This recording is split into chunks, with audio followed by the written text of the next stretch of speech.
Hello everyone, welcome back to my channel. আমি রীতা।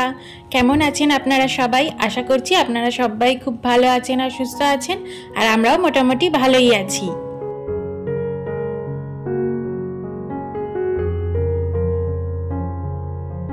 আজকে এখন ওই ঘড়িতে সকাল 5:45 মতন বাজে। আজকে ঘুম থেকে উঠতে উঠতে একটু দেরি হয়ে গেছে, 5টা বেজে গেছিল। তো তারপর উঠে সমস্ত কাজগুলো এক এক করে সারতে লেগে গেছি।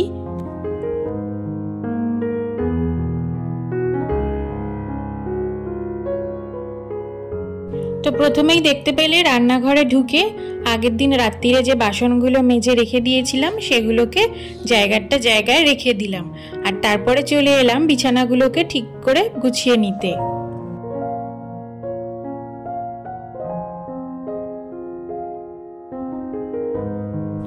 তো গরমের প্রভাব তো একই রয়েছে, কবে যে একটু বৃষ্টি হবে তার কোনো খোঁজই নেই।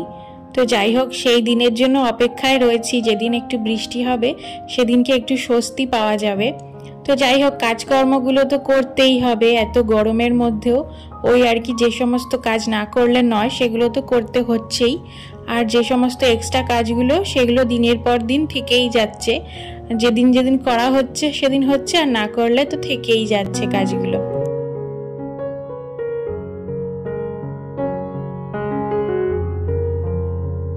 এই পেন্ডিং কাজগুলোর মধ্যে একটা হচ্ছে আমার এই ড্রেসিং টেবিলটা অর্গানাইজ করার। অনেক দিন ধরে ভাবছি, কিন্তু এই গরমের মধ্যে না আর সমস্ত কিছু নাবিয়ে ওটাকে সুন্দর করে গোছাতে আর ইচ্ছাই করছে না। আর সেই সাথে মেয়ের তো রয়েইছে, ওর সামনে তো আর এইসব করা যাবে না। ও যখন ঘুমাবে সেই টাইমটাতে আমাকে এইগুলো করতে হয়, নাহলে তো সবই ঘেঁটে দেবে। তো যাই হোক, জানি না কবে সেই বৃষ্টি হবে, একটু স্বস্তি পাওয়া যাবে। এই সমস্ত কাজগুলো হচ্ছেই না এই গরমের জন্যে। তো এই যে এদিকে এইবারে ঘরটাকে একটু ঝাঁট দিয়ে নিচ্ছি। বাকি ডাস্টিংগুলো খুব একটা বেশি আজকেও করিনি, যেটুকু করার নয় সেটুকুই করে নিয়েছি।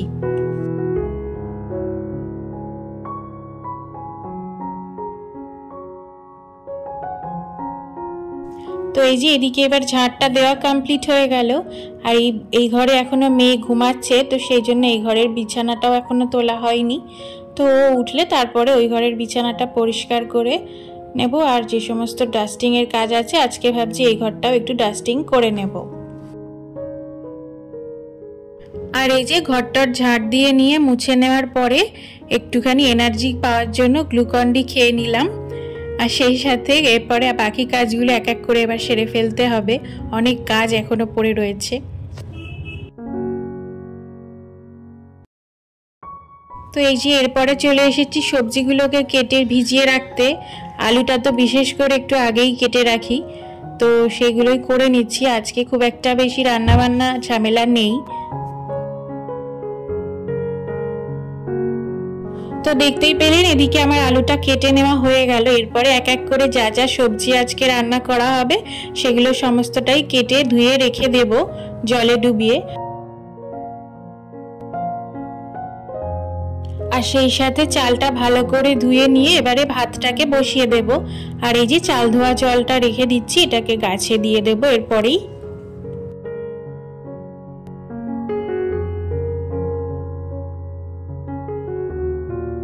তো এই যে এবারে চালটা খুব ভালো করে ধুয়ে নেওয়ার পরে ভাতটা এবারে বসিয়ে দিচ্ছি।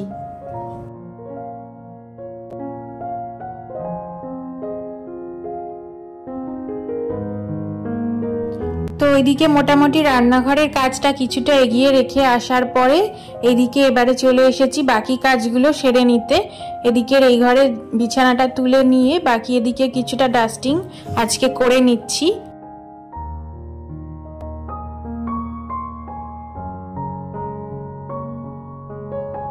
আর এই যে এই ঘরের এই জায়গাগুলো দুদিন ধরে আমি ডাস্টিং করতে পারিনি বলে কি পরিমাণে যে ধুলো পড়ে গেছে কি বলবো।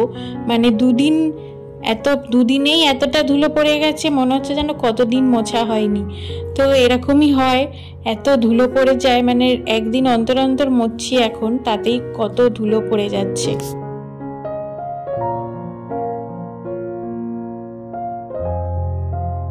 যারা যারা এত দূর অবধি ধৈর্য সহকারে আমার এই ভিডিওটি দেখেছেন, তাদের যদি ভিডিওটি ভালো লেগে থাকে তাহলে একটি লাইক করবেন।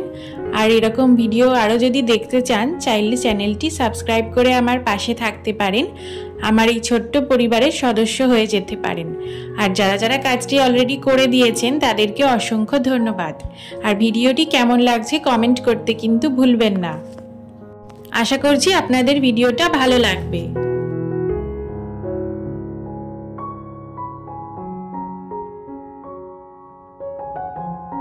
তো এদিকে ডাস্টিংয়ের কাজগুলো মোটামুটি কমপ্লিট করে এক এক করে এরপরে চলে এসেছি এবারে রান্নাঘরে। যা যা সবজিগুলো কেটে রেখেছিলাম সেগুলো এক এক করে এবারে রান্না করে নেব। প্রথমেই করে নিচ্ছি ভেন্ডি আলু ভাজাটা, বসিয়ে দিচ্ছি।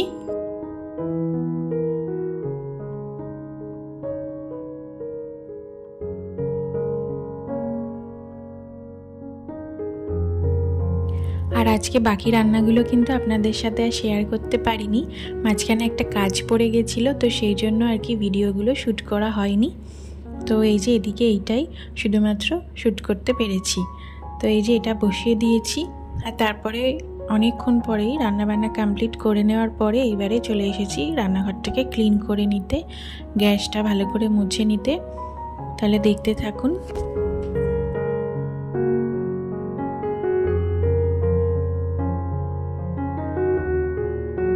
প্রত্যেক ভিডিওর মতন কিন্তু আজকের এই ভিডিওটাও আপনাদের কেমন লাগছে সেটা কিন্তু কমেন্ট করতে ভুলবেন না।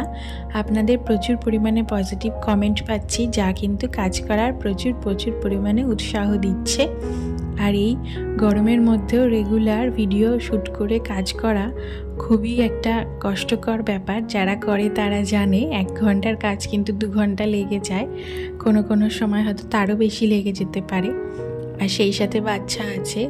তো আপনাদের একমাত্র এই সমস্ত পজিটিভ কমেন্টগুলোই কিন্তু এত পরিশ্রম করার জন্য উৎসাহ যোগাচ্ছে। তো আশা করছি আজকের ভিডিওটাও কিন্তু আপনাদের ভালো লাগবে। আর সেই সাথে কমেন্ট করতে কিন্তু ভুলবেন না।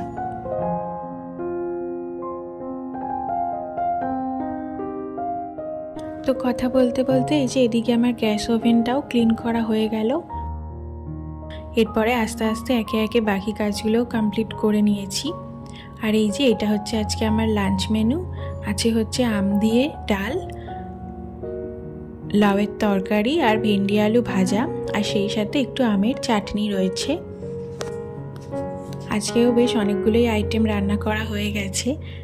তো এগুলো গরমের দিনে এগুলো কিন্তু খেতে খুবই ভালো লাগে।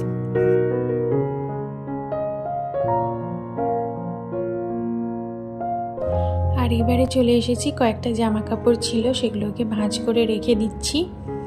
আসলে এখন এত রোদ্দুরের তেজ, জামা কাপড় দেওয়ার সাথে সাথেই কিছুক্ষণ পরেই শুকিয়ে যাচ্ছে একদম। তো সেই জন্য ভাবলাম যখন শুকিয়েই গেছে এগুলোকে তুলে ভাঁজ করে ভালো করে রেখে দিই, তাহলে আমার কাজটা একদম কমপ্লিট হয়ে যাবে আর টেনশন থাকবে না এদিকের জন্যে।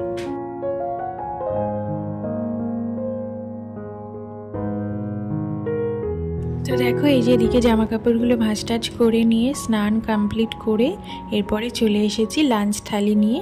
আজকে কি আছে যেগুলো দেখিয়েই দিয়েছি, তার মধ্যে আরও এক্সট্রা আছে উচ্ছে আলু ভাতে। এটা রেগুলারই প্রায় খাওয়া হচ্ছে। তাহলে চলুন আজকের এই ভিডিওটা এখানেই শেষ করছি। আপনারা সবাই খুব ভালো থাকবেন, সুস্থ থাকবেন আর নিজেদের খেয়াল রাখবেন। আবার আপনাদের সাথে দেখা হবে নেক্সট ভিডিওতে।